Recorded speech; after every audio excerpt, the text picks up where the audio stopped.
इकडे लक्ष द्या.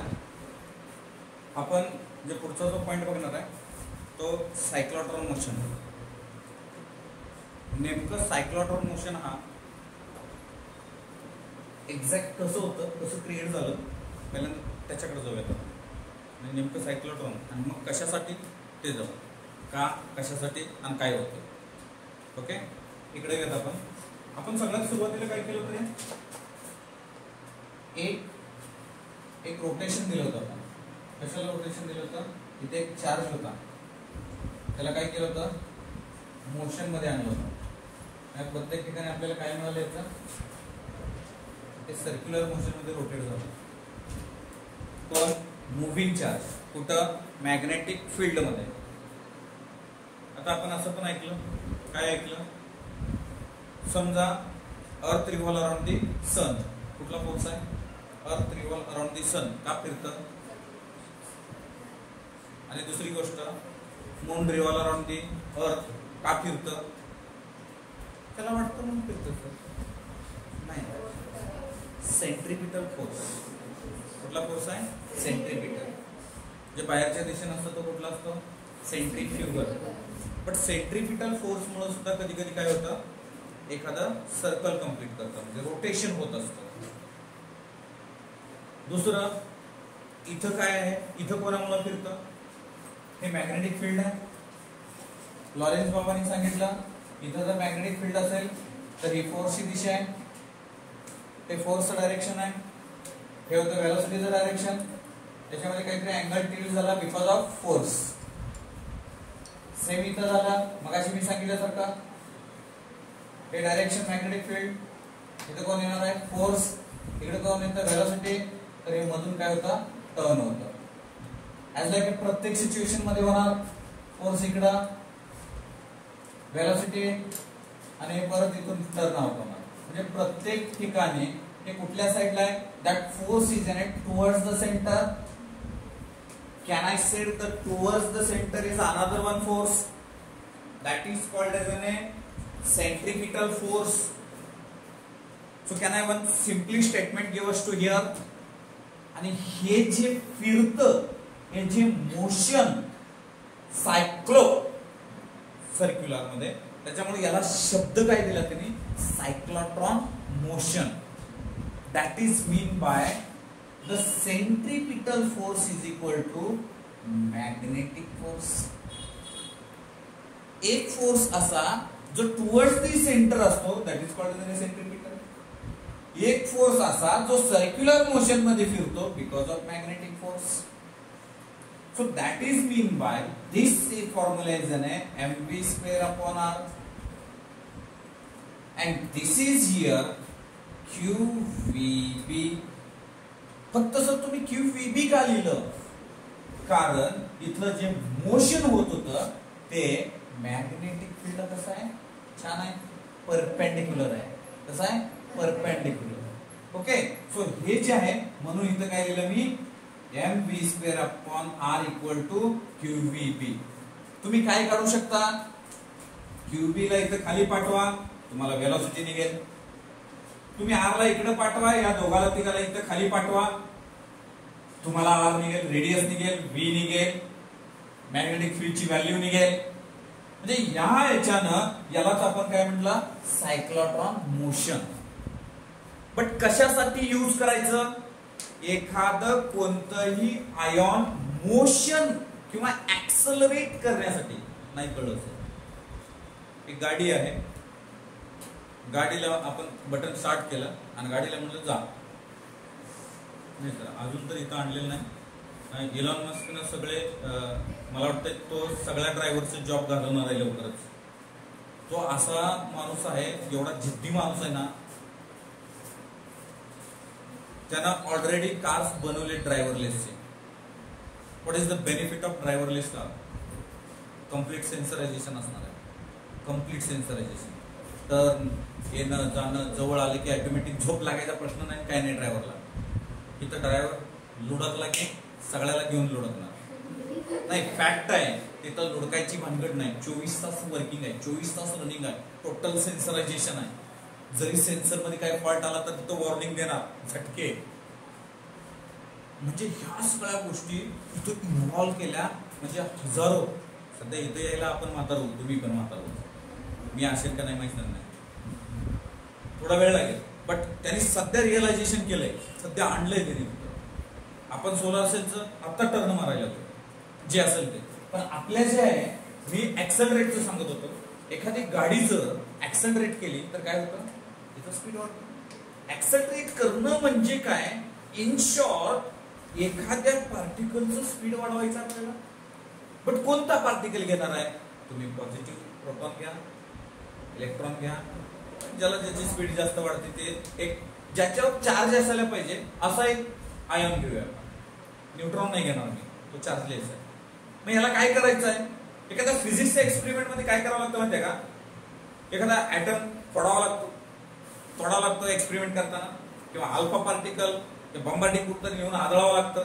म्हणजे फिजिक्सच्या एक्सपेरिमेंट मध्ये याचा यूज आहे कुणाचा, सायक्लोट्रॉनचा. एक असं काय की फिजिक्सचे एक्सपेरिमेंट आपल्याला काही वेगवेगळे करायचे असतील, ज्याला ब्रेक करायचा आहे, जोडायचा आहे, बॉन्ड तोडायचा आहे, ते असलं काहीतरी असतं. सो याच्या रिलेटेड आपल्याला कुणाला वापरायचं आहे, या सायक्लोट्रॉनला. कसं आहे, खूप मोठं असतं सेटअप, छोट्याशा याच्यामध्ये दाखवता येत नाही. इथं काय आहे, हे जे कॉईल आहे, मॅग्नेटिक फील्ड आहे, म्हणजे एखादा करंट दिले तर कॉईलला गुंडाळलं तर त्याच्यामध्ये मॅग्नेटिक फील्ड असतं. इथं तेच होणार आहे. मग N2S जे मॅग्नेटिक फील्डचं आहे, N2S हे काय, मॅग्नेटिक फील्ड आहे, परपेंडिक्युलर आहे. कंपासचे डबे आहेत, बॉक्स आहे, कंपास पेटी आहे का, पेटी. आता इथं बघा, हे मॅग्नेटिक फील्ड आहे, वरून आले मॅग्नेटिक फील्ड. पण बाळांनो, हे जे मॅग्नेटिक हे जे आहे ना, हे डीज, हे मेटलचे बॉक्स आहे तसं म्हणून, मेटल बॉक्स. त्याला काय जोडलंय, एसी पॉवर सप्लाय. किती असतो, 10K असतो. किती असतो, 10K, 10,000 व्होल्टेज असतो. ओके, किती असतं, 10,000 व्होल्ट. एवढं इथं एसी सप्लाय. बट हे कुठं आहे, हे कसं आहे, मॅग्नेटिक फील्डची डायरेक्शन अशी आहे, हे डीज असं आहे, हे मॅग्नेटिक फील्ड, हे डी. ओके सर, नेमकं डीज मध्ये असतं काय, हो काय आहे, याच्यामध्ये याच्या मधल्या गॅप मध्ये इलेक्ट्रिक फील्ड इंटेन्सिटी क्रिएट करतं. पण याच्या आतमध्ये इलेक्ट्रिक फील्ड नाहीये. मग कोण आहे, मॅग्नेटिक फील्ड आहे. आतमध्ये कोण आहे, मॅग्नेटिक फील्ड. कुठला, हे ना दिलाय, हे पाऊस पडायला आहे, शावर आहे, असं काय नाही, जस्ट इमॅजिन. सो इथं मॅग्नेटिक फील्ड हे पास होत आहे, आणि हे कुठून पास होणार आहे, त्या डीज मधून पास होणार आहे. तर थोडे साईडला झूम करा की राहू, नेमकं म्हणजे कोण कुठं कसं वर्क करतंय. समजा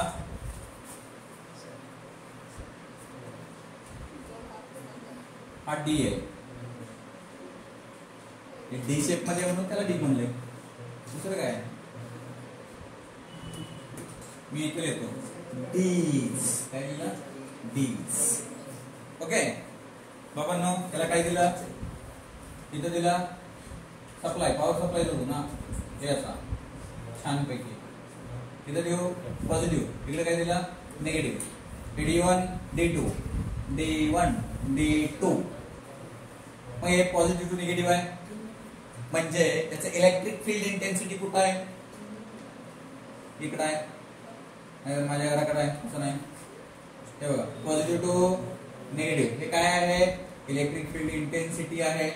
इथं काय आहे, आयॉन सोर्स आहे, म्हणजे एक पॉझिटिव्ह चार्ज आहे. कुठं, पॉइंट पी ला. हे प्रश्नाची उत्तर, प्रश्न विचारा, प्रश्नाची उत्तरं मिळतील. काय शिकतोय, आई बाप्पा कशासाठी शिकतोय, पोटासाठी. पोट कशासाठी सांभाळायचं, भविष्यात. या सगळ्या गोष्टी आपले हे सहज आहे, सर आहे.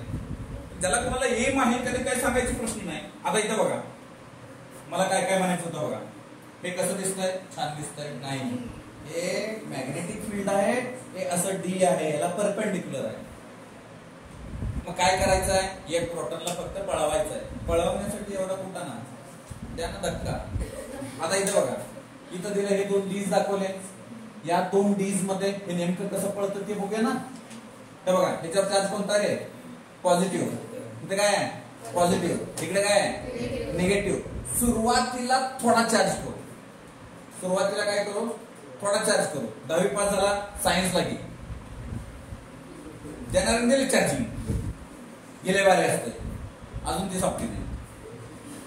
इथं काय केलं, हे पॉझिटिव्ह आहे, याने याला दिला धक्का, हे कुठं आलं, निगेटिव्ह कडे आलं, इथं आलं, इथं आलं. हे इथं काय आहे, मॅग्नेटिक फील्ड आहे. हो आधीच हे बाहेर आहे का, हो बाहेर आहे. मध्ये मध्ये प्रश्न विचारतात, हे असं आहे, हे नॉट नक्षी, दिस इज द मॅग्नेटिक फील्ड. जास्त छान आवडलं तर पुढचा प्रश्न येत नसेल तरी करत बसायचं डिझाईन. आता इथं बघा, हे इथं मॅग्नेटिक फील्ड आहे, ड्यू टू मॅग्नेटिक फील्ड. हे सरळ जायची इच्छा आहे का, भरपूर आहे त्याची इच्छा, भरपूर आहे. सायन्स नाही करायचं, अबे आता अर्धवट आला ना तू, आता नाही करू शकत. इथं काय, इथनं काय केलं, टर्न मारलं. कुणी, हे कशामुळे टर्न मारलंय, हे मॅग्नेटिक फील्ड मुळे. कोण आहे, फ्लेमिंग आहे. फ्लेमिंग तिथं बसलाय, त्यांनी कसं फिरवलं, याला इकडं फिरवलं, याला इकडं फिरवून हा इथपर्यंत येऊस तर या डीचं अजून एक काम आहे. काय काम आहे, हे पॉझिटिव्हचं निगेटिव्ह होतंय आणि हे निगेटिव्हचं पॉझिटिव्ह होतंय. हे टर्मिनल चेंज होतंय, ऍटो सिस्टीम आहे. कुठं टेकलं, हे इथं टेकलंय, टर्मिनल चेंज झालं. चलो, टर्मिनल चेंज झालं म्हणजे हे बाण बदलली, हे बाण वर आलं. बाणचा शब्द कन्नड मधून नाही घ्यायचा. ओके, हे ओके. आता इथं गेलं, हे वर झालं. आता काय, इथं काय झालं, हे पॉझिटिव्ह झालं. हे पॉझिटिव्ह झालं म्हणजे इथं थांबला, दे धक्का, याने याला किक मारली. हे निगेटिव्ह आला, आजा मेरे बेटा, इथनं ह्याला ओढून घेतलं. म्हणजे मॅग्नेटिक फील्ड इंटेन्सिटीची डायरेक्शन चेंज झाली. हा इथं आला, पुन्हा प्रोसेस, याला कुणी फिरवलं. हे तर इथं का नाही आलं, अहो पळता पळता त्यांनी त्याची थोडी स्पीड वाढायला लागली. तो पळायला लागलाय पण स्पीड वाढायला, स्पीड वाढायला लागली म्हणजे काय वाढणार आहे, रेडियस ऑटोमॅटिक वाढणार आहे. पुन्हा काय झालं, प्रोसेस, पुन्हा काय, इथं आलं म्हणजे टर्मिनल बदललं. प्लसचं काय झालं, मायनस. हे प्लस प्लस वाल्याने दिला धक्का, आला मायनस कड. पुन्हा ह्याला कोणी फिरवलं, आपला मॅग्नेटिक भावनी म्हणजे फोर्स, मॅग्नेटिक फोर्सनी. पुन्हा याने काय केलं, टर्मिनल बदललं, पुन्हा दिला धक्का, याचा घुमा, याचे घुमा, इथं आला, इथं नेऊन आला. इथं काय, एक पर्टिक्युलर टार्गेट आहे. मग सर इथं दरवाजा बनवा की राहा, दरवाज्यात बाहेर येईल ना. इथं काय, विंडो, डब्ल्यू. ओके, हे कुठं नेऊन आदळवलं, याला नेऊन इथं एखाद्या पर्टिक्युलर टार्गेटवर नेऊन आदळवलं. म्हणजे नेमकं काय केलं, एक चार्जड पार्टिकल आहे, त्याला सरळ सरळ काय केलं, ऍक्सलरेट केलं.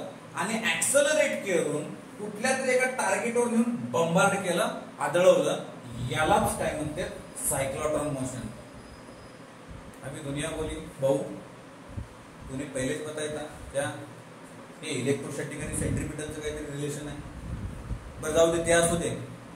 अबे याचं रेडियस प्रत्येक वेळेस बदलत राहणार आहे का, बरं रेडियस बदलत राहणार आहे तो त्याची डिपेंडन्सी काय आहे, मॅग्नेटिक फील्डची काही इज्जत आहे का नाही, चार्जचा काही संबंध आहे का नाही, मग यांचं काय रिलेशन आहे का. मग यांचं सर्क्युलर ओढलं तर काय होईल. मग बरं जाऊ दे, ते म्हटले या अर्ध सर्कल कंप्लीट करायचा टाइम किती लागला, समजा कंप्लीट सर्कल करायचा टाइम किती लागला. अबे हे पळतं म्हणजे काहीतरी एनर्जी लागते, मग एनर्जी किती, एवढ्यात गप्पच बसले नाही बे, हे सगळ्या डोक्याचा भोगा करून टाकले. म्हणजे काय कसं येतं बघा. आता इथं काय पहिलं म्हटलं होतं मी, काय म्हणत, QVB बरोबर mv². आर ला इकडे पाठवा, याला इकडे पाठवा, म्हणजे R बरोबर mv² अपॉन QVB. एक V वाला एक्स्ट्रा आहे, VV काय झालं, डिस्काउंट. रिमेनिंग काय राहिलं, R बरोबर mv डिवाइड बाय QB. हे काय झालं, रेडियस. पुन्हाचं हे फिरायला ना, हे भाड्या फिरायलाय, मग याचं काय झालं, R बरोबर mv अपॉन QB. m काय आहे, मास ऑफ प्रोटॉन. इथं प्रोटॉनला फिरवलं म्हणून काय वापरला, प्रोटॉन. समजा इलेक्ट्रॉनला फिरवलं असतं तर मास ऑफ इलेक्ट्रॉन. बट जर फिरवलं असतं तर काय झालं असतं, काय झालं असतं काय, हे महत्वाचं आहे ना. त्याचं मास कमी आहे, ते लडखडायला चालू करतं इकडे तिकडे इकडे तिकडे, त्याच्यामुळे त्याला ह्याच्यात फिरवत नाही. समजा लागले का? म्हणजे इथं मग म्हणून आपण कंपल्सरी कुणाला फिरवणार? प्रोटॉनला फिरवणार. ओके, मग इथं प्रोटॉनला म्हणून मास ऑफ प्रोटॉन v काय, त्याची व्हेलॉसिटी कुणाची? चार्जड पार्टिकलची. q काय, त्याचा चार्ज आहे. किती असतो सर? किती असतं? 1.6 × 10⁻⁹ कुलम. हा बरं, b काय आहे? मॅग्नेटिक फील्ड आहे. कुठं दिलंय? एक्सटर्नल दिलं होतं.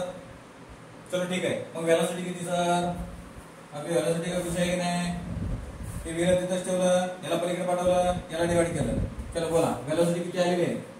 v बराबर बोलो qbr अपॉन बोला अपॉन m. हे काय आलं आपल्याला? ही आली व्हेलॉसिटी. कोणाची? Charge particle. कसं फिरलं हे? स्पायरल पाथ सारखं, स्पायडरमॅन सारखं नाही, स्पायरल पाथ सारखं हिंडलं हे. ओके, सो हे v बरोबर qbr. आता मला सांगा, याचा टाइम काढायचा आहे. आता कुठल्याचा पण टाइम काढायचा आहे. टाइम काढण्यासाठी काय करावं लागतं? घड्याळ काढायचं. अबे नाही ना, हा टाइम काढण्यासाठी काय करावं लागतं? इथं नॉर्मली बघा आता इथं हा v बरोबर डिस्टन्स अपॉन t, मग t बरोबर d अपॉन v. आता मला प्रश्न, तुम्हाला प्रश्न काय? प्रश्न सर प्रश्न सोडून विचारत चला. आता इथं काय आहे? इथं मी लिहिलं टाइम. चलो t बरोबर डिस्टन्स अपॉन व्हेलॉसिटी. अरे बाळांनो, डिस्टन्स एक सर्कल कंप्लीट करणार आहे. डिस्टन्स किती झालं? एक सर्कल कंप्लीट करणार आहे. कोण? मी नाही, तुम्ही नाही. पॉझिटिव्ह चार्ज किती कंप्लीट करणार आहे? एक सर्कल. तर डिस्टन्स किती झाला? पेरिमीटर ऑफ सर्कल किती असतं? 2πr. 2πr भागिले v म्हणजे t झालं. पण r ची किंमत किती आहे? कितना आहे r? 2π upon v into r. कुठं इथं आहे? इथं आहे r. mv upon 2b. हा vv. t बराबर 2π upon qb. This is the time period of one complete. Okay sir, m रह गया. Okay, 2π m upon qb. Okay, 2π m upon qb. हा काय झाला? टाइम. एका पार्टिकलला एक कंप्लीट चक्कर मारण्यासाठी 2π m अपॉन qb अर्धी चक्कर मारायचा आहे. अबे मारना काय ना, आमचे लोक काय ना, semi circle. Okay, semi circle, half circle. Simple आहे. t बरोबर t/2. मग t/2 केलं की काय होतं? t बरोबर πm अपॉन qb. हे 2 हटाव. ओके, हे काय? हे 2 हटाव केला आपण, म्हणून πm अपॉन qb. हे टाइमचा विषय भेटला. रेडियस मिळालं, व्हेलॉसिटी मिळाली, टाइम मिळालं. हे सीईटी वाले ह्याच्यातले पुस्तक बघा, हे असं असं छोटं पकडतात सीईटी वाले. आपल्याला पकडवा लागली, गेलाच नाही. आता काय काढायचं आहे? आता केही काढायची. कशी असती? छान असती. ओके, नाही कायनेटिक एनर्जी बरोबर काय असतं? 1/2 m v². बरं v² किती आहे? v² आहे का आपल्याकडं? आहे ना भाऊ, काय याला जर स्क्वेअर केलं तर काय होतं? इकडे बघा, इथून डायरेक्ट बायपास. ओके, v² बरोबर q² b² r² upon m.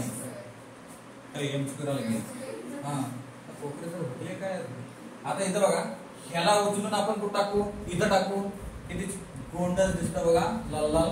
1/2 m into q² b² r² upon m². एक m भिष्क्याम. ओके, द रिमेनिंग ke बराबर q² b² r² upon 2m. What is this? This is the kinetic energy of that particular particle. पडिंग गोल गोल. Okay, so म्हणजे काय? कधी कधी काही एक्झाम मध्ये, काही नोट्स मध्ये त्यांना हा आर आवडतच नाही. मग काय करायचं? त्यांच्या आवडीचं लिहायचं. कसं? q² b² r² upon 2m. संपलं. कॅपिटलच्या ठिकाणी आर वापरलं, पण रेडियसच राहणार आहे. ओके, ते काय चेंज होणार आहे? चलो, याच्यामध्ये काय काय कॉन्स्टंट आहे महत्वाचं आहे. इथनं पुढे सीईटीचे काय पॉईंट सांगितले, काय काय कॉन्स्टंट आहे. इथं बघा, क्यू कॉन्स्टंट आहे, बी कॉन्स्टंट आहे, ए आर कॉन्स्टंट आहे, मास कॉन्स्टंट आहे. म्हणजे kinetic energy is directly proportional to the square of the radius. हा पहिला मुद्दा सीईटीसाठी डायरेक्ट प्रॉब्लेम जर कायनेटिक आणि रेडियसचे रिलेशन विचारले तर. दुसरा मुद्दा, टाइम तर सगळं कॉन्स्टंटच आहे रे, मास ऑफ प्रोटॉन द्या, बी द्या, म्हणजे टाइम जे अर्ध फिरणार आहे पूर्ण फिरणार आहे, ते बदलणार नाही. The time depend on mass, mass वाढलं टाइम वाढला. चार्ज आणि मॅग्नेटिक फील्ड, मॅग्नेटिक फील्ड वाढलं स्लो झालं, मॅग्नेटिक फील्ड वाढलं स्लो झालं. बट आपण काय केलं, टी इथं झालं, आता इथं आलं. Velocity directly proportional to radius, this is very important. जसं जसं त्याची स्पीड वाढेल तशी तशी काय वाढायला लागली, रेडियस वाढत आहे. कॉन्स्टंट कोण आहे, क्यूबी अपॉन एम हे कॉन्स्टंट व्हॅल्यू आहे, हे बदलणार नाही. इथं सुद्धा आर मध्ये तेच आहे, r is the directly proportional to v. Radius वाढलं म्हणजे वेलोसिटी काय होणार आहे, वाढणार आहे, चेंज होणार आहे. काही आजारावर सुद्धा असे काही आपल्याला बॉम्बार्डिंग करावं लागतं किंवा असे काही पार्टिकल्स निघून आदळावे लागतात, त्याला आपण लेझर ट्रीटमेंट वगैरे असलं काही वेगवेगळं असतं ना, ते असंच काहीतरी या फॉर्मॅट मध्ये असतं. म्हणजे असले काही वेगवेगळ्या आजारावर सुद्धा याची ट्रीटमेंट करण्यासाठी सुद्धा याचा यूज होतोय आपल्याला. सगळ्यात महत्वाचं तर पार्टिकल ब्रेकिंग साठी वगैरे आपण, ॲटम ब्रेकिंग साठी वगैरे याचा यूज करूयात आपण. बट हे सगळं काय कुठं, फिजिक्सच्या लॅब मध्ये यूज होतोय. आणि काही छोटं मोठं नाही तर हा सेटअप खूप मोठा असतो, खूप याच्यामध्ये खर्चिक पण असतं आणि हाय व्होल्टेजेबल पण असतं. त्यामुळे प्रिकॉशन बऱ्याच गोष्टी घ्याव्या लागतात. पण एवढं तुम्हाला इथं समजलंय का बघा, हे झालं कम्प्लीट कुणाचा, सायक्लोट्रॉन मोशन किंवा सायक्लोट्रॉन ऍक्सलरेटेड. म्हणून सायक्लोट्रॉनला एका शब्दात कसं संपवणार, एका लाईन मध्ये कसं संपवणार, कशासाठी वापरायचं आहे, एखाद्या चार्ज पार्टिकलला फक्त काय करायचं आहे, ऍक्सलरेट करायचं आहे. कसं करायचं आहे, हे असं करायचं. कळलंय, चलो राईट.